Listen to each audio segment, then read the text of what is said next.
सिद्धू सही कहता सी ये दूजा बेअंता साबित होगा। अज पंजाब कतलोगारत हो रही है, उथे तेरी पुलिस क्यों नहीं जाती जिन्नी पुलिस अज सिख आगुआं दे घरां च लाई आ। आपां देखना आ जिहड़े नौजवान जिन्हां दीयां फोटोआं लगियां होईयां कि इन्हां ने पंजाब दा कुछ नुकसान किया, कौम का नुकसान किया, तां जवाब ना विच आउंदा। भगवंत मान सरकार ते दिल्ली दी सरकार नूं एक गल कहनी चाहुंदा कि पंजाब जदों जागदा तां फिर पंजाब दा इतिहास बनदा।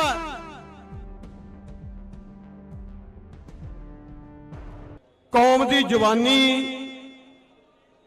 कौम दी सोच अते कौम दा दर्द लेके नशियां च डुबे नौजवानों नूं नशियां दी दलदल चों बाहर कढण वाले वारस पंजाब जथेबंदी दे मुखी भाई अमृतपाल सिंह अते उन्हां दे साथी सिंघां दी रिहाई दे संबंध विच अज गुरु नगरी दे विच इकट्ठे गुरु प्यारी साध संगत जी फतेह प्रवान करना। वाहिगुरु जी का खालसा, वाहिगुरु जी की फतेह। मेरे तो पहला बहुत सत्कारयोग बुलारिया ने ते बहुत ही सूझवान स्टेज सकत्तर साहब ने जो अज दी विशेष लोड़ है उहदे उत्ते तुहाडे नाल गल कीती है कि अज आपां देखना आ जिहड़े नौजवान जिन्हां दीयां फोटोआं लगियां होईयां कि इन्हां ने पंजाब दा कुछ नुकसान किया, कौम का नुकसान किया, तां जवाब ना विच आउंदा।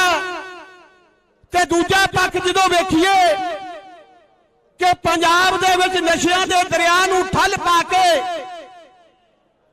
गुरु गोबिंद सिंह महाराज दे खालसा बाग नूं जदों इन्हां ने सिंजण की कोशिश की, नौजवानी अपने घर नूं वापसी करन लगी, नौजवानी नशियां दी दलदल चों बाहर आके भाई अमृतपाल सिंह दे नाल एक काफला बना के चलन लगी।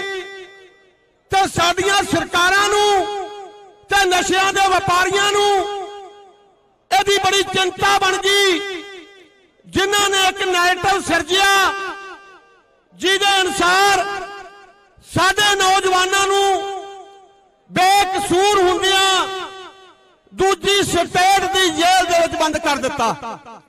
मैं 2 मिनट च गल खत्म करनी आ कि भाई अमृतपाल सिंह अते उहदे साथियां दी जदों आपां वेखदे आ 1% भी गलती नहीं सी, ते दूजे पासे आ प्रदीप कलेर फड़िया गया, उन्हें 164 दे बयान दर्ज करवाए कोर्ट दे विच जाके। जिहड़े कोर्ट च बयान मन्ने जांदे आ वो पक्के सबूत हुंदे आ। उहदे च उहने नाम लिया डेरा मुखी ते हनीप्रीत दा। यह सरकार अज तक उन्हां नूं सम्मन नहीं कर सकी ते साडी कौम दे नौजवानों नूं रिहा करवाउण लई इस मोर्चे च आउण वाले अद्धी मेरे ख्याल 2-3 दर्जनां तो वध आगू साहबान ते वर्कर सैकड़ियां दी गिनती दे विच घरां दे विच डिटेन कर दित्ते इन्हां ने। मैं भगवंत मान सरकार ते दिल्ली दी सरकार नूं एक गल कहनी चाहुंदा कि पंजाब जदों जागदा तां फिर पंजाब दा इतिहास बनदा। भगवंत मान इन्हां लोकां ने वोटां पा के तैनूं गलती जां दुरुस्ती दे नाल पंजाब दी सत्ता सौंप दित्ती। दीप सिद्धू सही कहता सी ये दूजा बेअंता साबित होगा। अज पंजाब कतलोगारत हो रही है, उथे तेरी पुलिस क्यों नहीं जाती जिन्नी पुलिस अज सिख आगुआं दे घरां च लाई आ। जे ये पुलिस नशियां दे सौदागरां दे जां जेड़े नशियां नूं इन्हां नैरेटिव सिरजण वाले लोग है उन्हां दे उत्ते लाई हुंदी पंजाब साफ सुथरा हो जांदा। पर मैं ਧੰਨਵਾਦ ਕਰਦਾ ਜਿੰਨੇ ਵੀ ਤੁਸੀਂ ਚੱਲੇ ਹੋ ਆਏ ਹੋ। ਤੁਹਾਤੋਂ ਵੱਧ ਰਸਤੇ 'ਚ ਬੈਠੇ ਹੋਣਗੇ, ਤੁਹਾਤੋਂ ਵੱਧ ਘਰਾਂ 'ਚ ਰੋਕੇ ਆ। ਇਹ ਜਿਹੜਾ ਹੜ ਉੱਠ ਖੜਿਆ, ਰਾਤ ਅਸੀਂ ਪਹੁੰਚੇ ਸੀ, ਮਾਤਾ ਜੀ ਨਾਲ ਗੱਲ ਹੋਈ ਸੀ। ਮਾਤਾ ਜੀ, ਗੁਰੂ ਖਾਲਸਾ ਪੰਥ ਜਦੋਂ ਜਾਗਦਾ ਤਾਂ ਫਿਰ ਵੱਡਿਆਂ ਨੂੰ ਆਪਣੇ ਫੈਸਲੇ ਤੇ ਸੋਚਣ ਲਈ ਮਜਬੂਰ ਕਰ ਦਿੰਦਾ। ਅੱਜ ਮੈਂ ਬੇਨਤੀ ਕਰਾਂ ਜਥੇਦਾਰ ਅਕਾਲ ਤਖਤ ਸਾਹਿਬ ਨੂੰ ਕਿ ਸਾਡੀ ਸੁਪਰੀਮ ਤਾਕਤ ਦੁਨੀਆ 'ਚ ਬੈਠੇ ਸਿੱਖਾਂ ਦੀ ਨੁਮਾਇੰਦਗੀ ਕਰਦੀ ਅਕਾਲ ਤਖਤ ਸਾਹਿਬ ਸਾਡੀ ਤਾਕਤ ਹੈ।